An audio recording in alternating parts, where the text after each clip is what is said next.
Good morning, everyone. It is Saturday, April 6th, 2024. My name is Sam Shalhoub, and it's time for your Daily Dispatch Special Edition. We have a special guest with us today, Brad Koepenick. Brad is a filmmaker, a documentary creator, an educator, co-founder of VIP High School, amongst many other accomplishments. It's my pleasure to welcome Brad to the show. Brad, welcome. Morning, Sam. It's great to see you, man. Great to have you here. So let's just jump right in. We've got a lot of things that we've talked about off camera.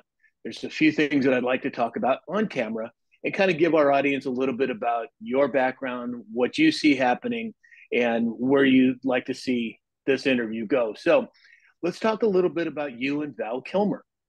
You said Okay. that you've done multiple projects together, and we'll get into some of those projects, but give us a little background. It's really funny because I just recently am kind of unpacking the last 7 years, but Val was a friend from high school and is a dear friend and producing buddy and business partner, and always stepped up over the years. Val obviously went in his direction after high school, and I went in my direction. But I went to Chatsworth High School with guys like Val Kilmer and Kevin Spacey and Mayor Winningham. A whole bunch of young people out of Chatsworth in the 70s went into the industry and had great success. And for that matter, I sometimes talk about the fact, because this is just weird. This was a little obscure public school, but the CEO of Tesla, the CEO of Entertainment Studios, the CEO of Dunhill, and then an Academy Award winner, an Academy Award winner, an Oscar winner, Tony winner, and you say, what's going on? And the answer was there was something in the water in the 70s in Chatsworth. And I always say, we drank it. So we had a theater teacher named Bob Corelli out in Chatsworth, and I transferred there at the time. You could not transfer schools. That did Mm-hmm. not exist in those days, which is part of the reason I became a proponent of charter schools in the late 90s. But I did manage to get to Chatsworth, and it turned out this guy named Kevin, he got in. This guy named Val was there. And the last 7 years, I connected to Val. I have a tech company called SparkRise, and Val got involved in it. But I turned to Val and I said, hey, man, where's that footage that my student shot of you playing Mark Twain in 2012? Because this guy calls me out of nowhere. We would go a year or two without seeing each other, but every single time he calls me, something radically magical happens, right? So in this case, I'd done a movie called Shakespeare High. It's a feature film. It was about some of that magic at Chatsworth and about this Shakespeare festival that launched all these careers and gave my charter students life.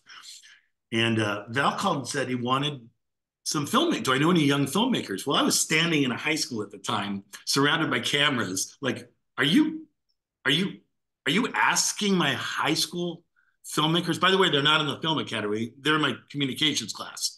Some of them have never shot. Are you asking them to follow you while you play Mark Twain on stage before, during, and after the show? And he said, yes. And I said, okay. Wow. Wow. So I am proud to say that the students more than stepped up. I have one student named Mikey Cannon who showed up many, many times. I want to say dozens of times, but everywhere from Kirk Douglas Theater, Hollywood Forever Cemetery, CSUN Soraya Center over there was one of the first shows there. And that's exactly what they did. They filmed Val while he inhabited Mark Twain in his workshop performances and as he rolled out the one-man show. And I told those kids, because at the time we didn't have trip slips, I just said, look, whoever goes down and volunteers for this thing, your life's going to change. And you're going to have an opportunity to work with an iconic actor at the top of his game. So I saw Like, Val. what year did that take place? That was 20. So in 20, Val invited me out end of 2012, 2013 to see a workshop of his one-man show, Mark Twain. And literally, it was at the Actors Gang Theater, Tim Robbins' place. And I'm standing there and I said, a one-man show about Mark Twain. Let's see. I've seen Hal Holbrook do it 6 times. This sounds like a Twain wreck, right? That's Hal's joke. I go in there. And Val, in the first 5 minutes, I realize, oh my God, this is the best work of this actor's career.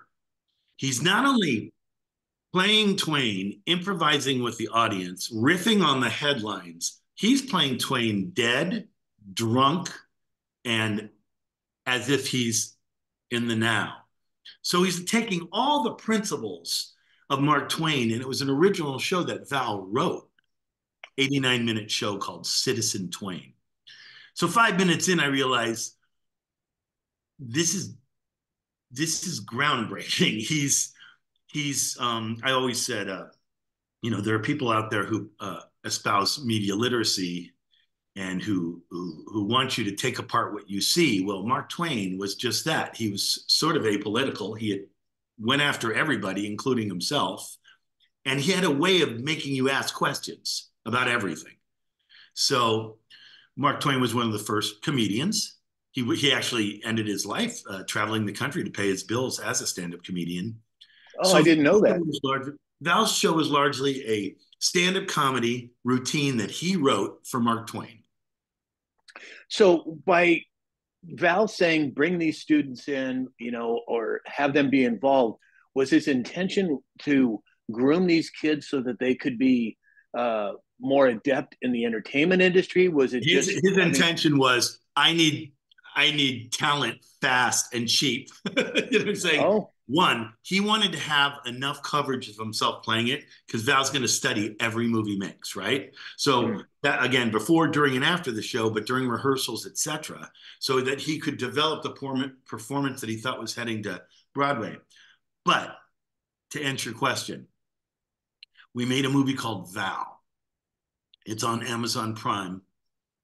I'm proud to say that we opened the Cannes Film Festival. We won a Hollywood Critics Circle Award for documentary. wow. I think I'm incredibly proud of it. But I'm incredibly proud of it from a personal standpoint. Val's little brother, Wesley, was a dear friend of mine, one of my best friends. We lost him going into high school. Wesley was a filmmaker when he was 14, 15, 16. One of the finest filmmakers I've ever met in my life. And I've developed tens of thousands of young filmmakers. But Wesley had such a magic and such an ingenuity and creativity at that age that we were shooting movies in the Chatsworth Hills. Val lived in Roy Rogers' old house on Trigger Street, and we were shooting these films. So Val knew from a very young age that this was powerful. Only there were no this, right? It was a big camera this big with a big leather bag. And Val was the first guy I knew that had a big microphone and he carried it places. He had a dream of archiving and chronicling the life of an actor, and he did that from the time he was 14, 15, 16 years old. Right through his first big roles, right through Top Gun, right through Island of Dr. Moreau, he shot everything on the set. I'm sure much to the producer's chagrin.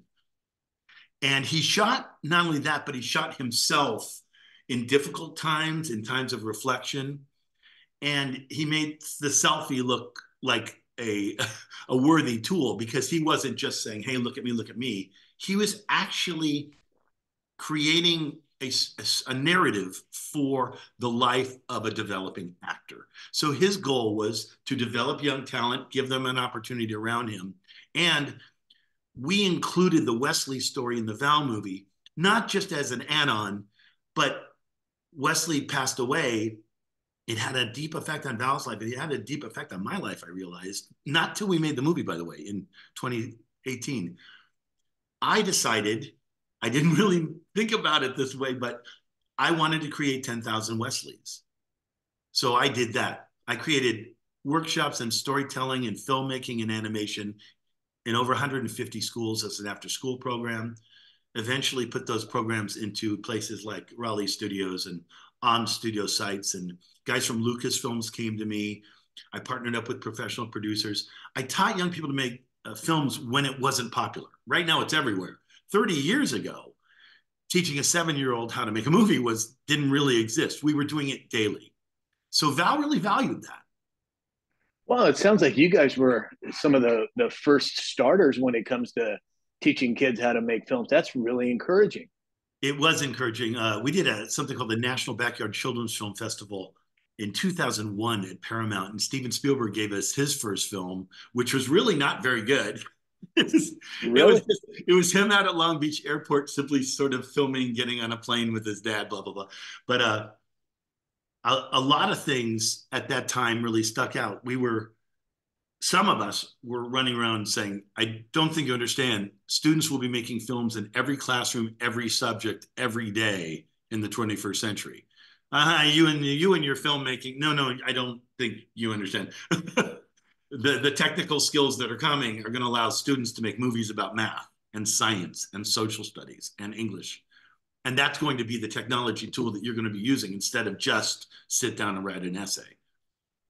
Well, and it's almost like a boots on the ground trade school type training, but you're just not training for plumbing or for automobile. You're training for entertainment.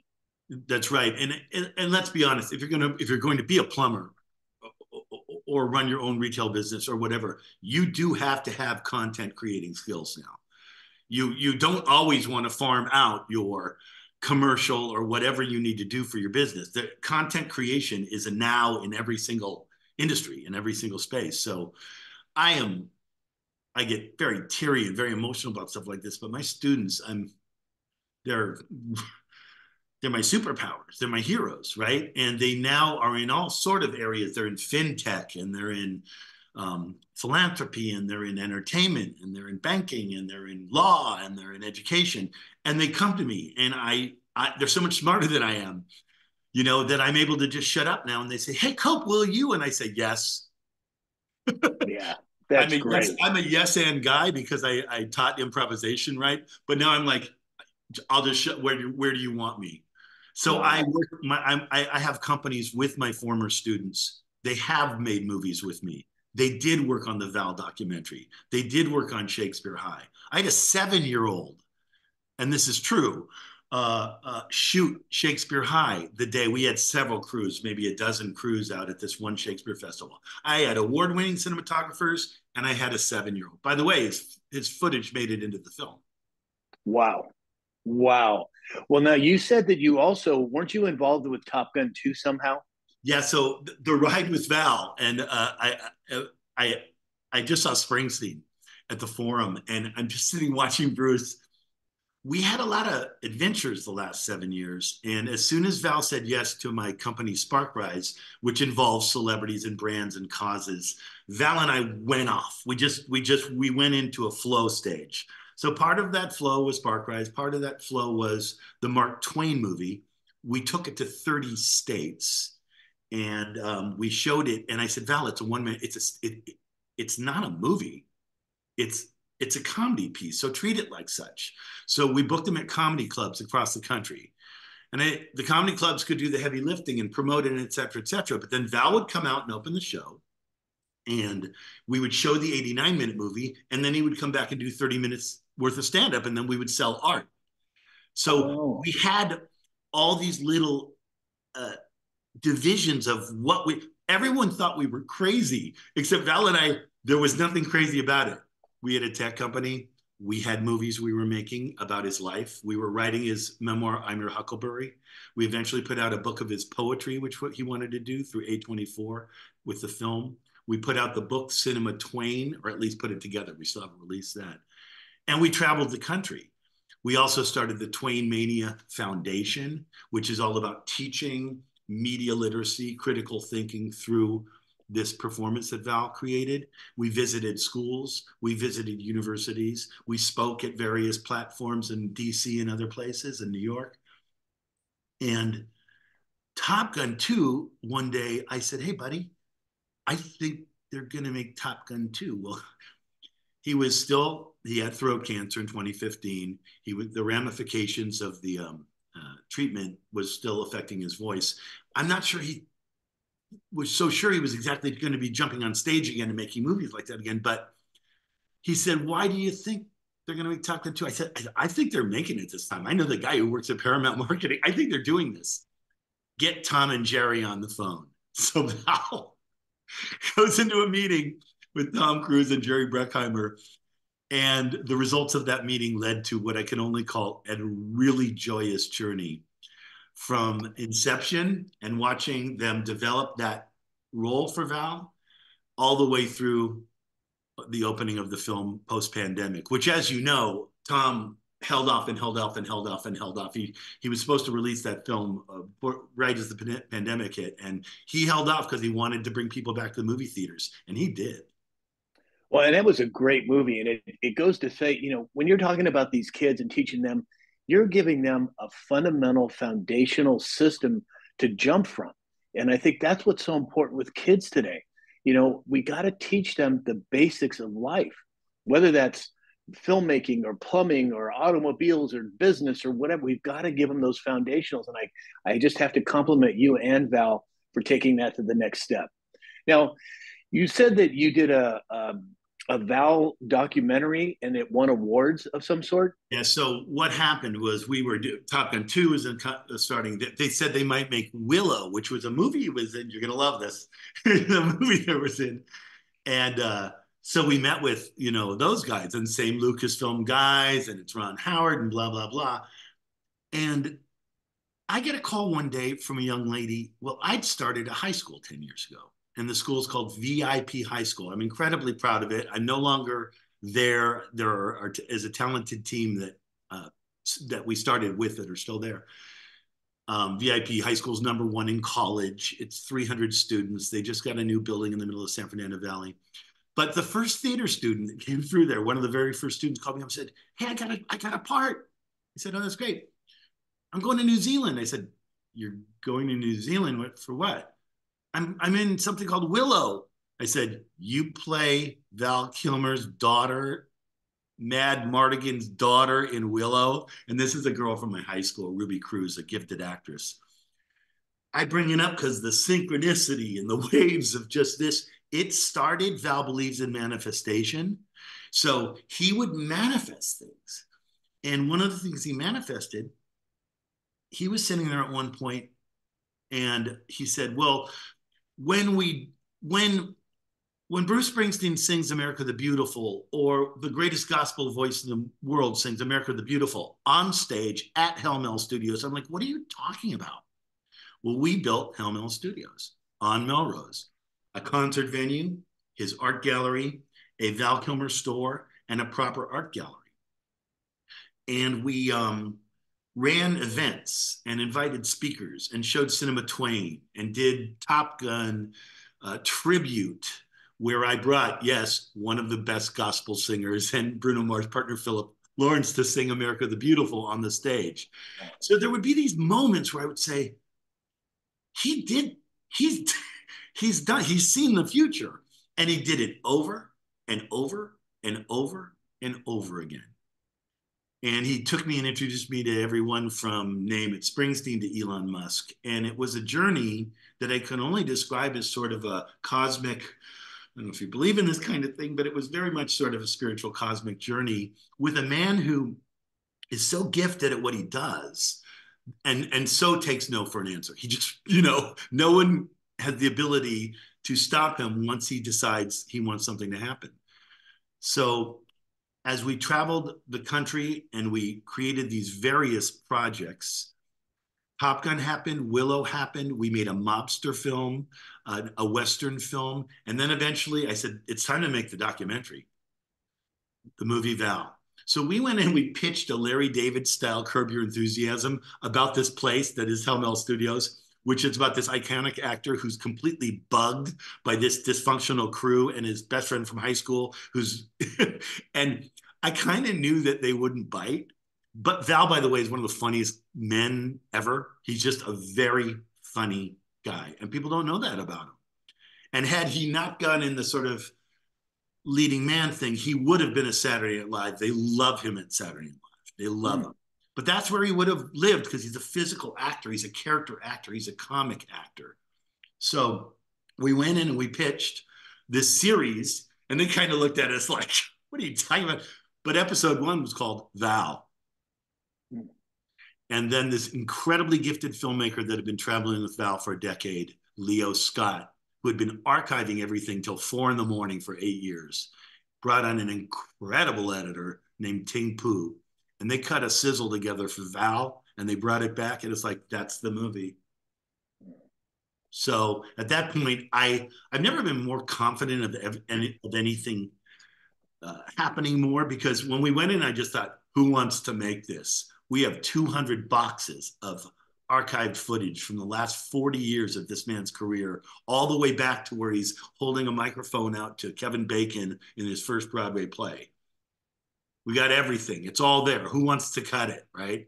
So we made the Wow. movie Val. We opened during the pandemic at the Cannes Film Festival, and then we sold it to Amazon, and we had a historic acquisition. It was quite wonderful. Oh, that's wonderful. What a success story. So you touched just a minute ago on Helmel Studios. Tell us a little more about what that is and what it represents. I will. Helmel Studios is a fun, safe, sacred space where eclectic artists gather together. And then through new technology, we inspire giving and we spark change in our local community. Helmel Studios did that specifically during the break. We brought in Inner City Shakespeare. These were students from Watts, but we also partnered them with actors from Hamilton. Everybody was home during the pandemic, and they were shooting films. We shot Romeo and Juliet. Students were in their apartments. We had virtual sets. We dropped costumes off to apartments. Dr. Melanie Andrews and Inner City Shakespeare. During the pandemic, we shot a short film, dozens of short films with young people around Shakespeare. They did Shakespeare in the Streets. We did virtual Romeo and Juliet. Eventually, we opened again. They did Midsummer Night's Dream there. And that's a big component of Val's legacy, his love of Shakespeare, his love of Hamlet. It's all in the film. But what we wanted was a hub for the community, all different types of people to come together and have a creative space where they could. We would call it Val's Potluck Movie Night. And he's so crazy that the first time he said, we just got the keys. And he goes, Friday night, Napoleon Dynamite. And I said, Val, are you asking me to try to get people out here to Napoleon Dynamite and the stars of the movie Friday night? And he said, yes. So the next thing I know, there's my buddy, Efren Ramirez, Pedro from Napoleon Dynamite, Val's best friend, John Grice from Napoleon Dynamite, and everyone's bringing potluck food. And there's a line around the block. And I'm like, this is fantastic. So we did Val's Potluck Movie Nights, and we did art installations with very successful artists, and including Val's art. On April 27th, we are going to be selling Val Kilmer's art, and we're going to have a special night at Helmel Studios. So I would hope you would be there, Sam. Oh, I would love to be. So is this concept with Helmel Studios something that you guys are going to try and franchise out to different parts of the country or the world? It's funny, that was definitely part of Val's vision. But right now, Helmel existed as the production space where we created the documentary, created Cinema Twain, those books I told you about. We did I'm Your Huckleberry and put out that memoir over the break. Right now, Val's taking care of himself, doing his thing. We built a metaverse at one time, right before the crypto thing, but we did build a metaverse for NFTs. So the reason we're doing April 27th is Val created a lot of physical art, and we haven't had a chance to really say, come back and check out what's going on. So it's a chance for people to see and touch Val Kilmer's work and maybe purchase something. And there's a great vibe at Helmel Studios. So originally Val had planned on franchising it, but I'm not quite sure what the next incarnation of everything is. Yes, well, it sure seems like that would make sense to me from a not just a national perspective, but a global perspective. Because how many people want to be involved with making movie? I mean, my goodness, everywhere. It was at one point there were just so many things going on at once that it was a Disneyland of just communal creativity and love everywhere. And Val makes love art, and he's a spiritual guy, so he makes God art. So everywhere you look, it said God and love. And, and in the meantime, there are young people running around creating Shakespeare over here and doing this over there and making a movie here, but it's all being shot by documentary film crew. And it was like, this is wow. Yeah, wow, that sounds phenomenal. So, well, let's talk a little bit about so you have a nonprofit called Get Lit. You are also involved in different technology type companies, what have you. Talk a little bit about that. Give some people. We'll talk about things I love. Things I love. you and I have already touched on it, but art saves lives. We both know it. Music, dance, theater, poetry, writing. So does sports. So do athletics in school, but brings people to school, et cetera, et cetera. So one thing that I got turned on to very early was called Get Lit. These are students learning performance, poetry, and spoken word. Started in a storefront by Diane Luby Lane. I call her my soul sister. She's the most amazing woman on the planet. Those kids are now the most watched poets in the history of the internet. Wow. So these students who started just, oh, we'll teach you how to write some poetry. That's now a global platform called Universe. They have a new movie coming out. It's Oscar worthy. It's called Our Words Collide. Rosario Dawson is the executive producer. But I turned to Diane in 2012 and she said, do you know that Los Angeles is the only city that doesn't have a youth poetry slam? Who wants to do this? And I thought, oh no, like I just finished Shakespeare High. I do this work with autistic kids. We were making a movie called Autistic Kids with Cameras. I was like, not one more thing, except the one thing she was talking about was literacy in high schools and really exploding it. So I brought that back to my high school, and it would be the greatest understatement in the history of the world to say that something happened. It explodes schools. So when you bring back this idea, it's a student learns a classic poem. We give you 100 poems a year. A classic is a classic because it's good, not because it's old. So a classic may be a Tennessee Williams piece. It may be Jim Morrison. It might be Maya Angelou. It might be Shakespeare. But we give you 100 poems. Student memorizes a poem in a class, recites the poem. Then they write a response piece. So we teach you the elements of poetry, and then you write a response piece and you deliver it. And then we have this massive slam. By the way, the slam is April 20th this year at the Wilshire Bell Theater. And we bring luminaries to be judges. And the first was LeVar Burton, Pedro from Napoleon Dynamite, Lisa Bloom, Marianne Williamson, and some Lakers. It was phenomenal. But this is true. I still can't believe this happened. My first poet, the first year of the first slam, I didn't hold auditions. That's not how you do it. You just have these slams in class, and it's this incredible process.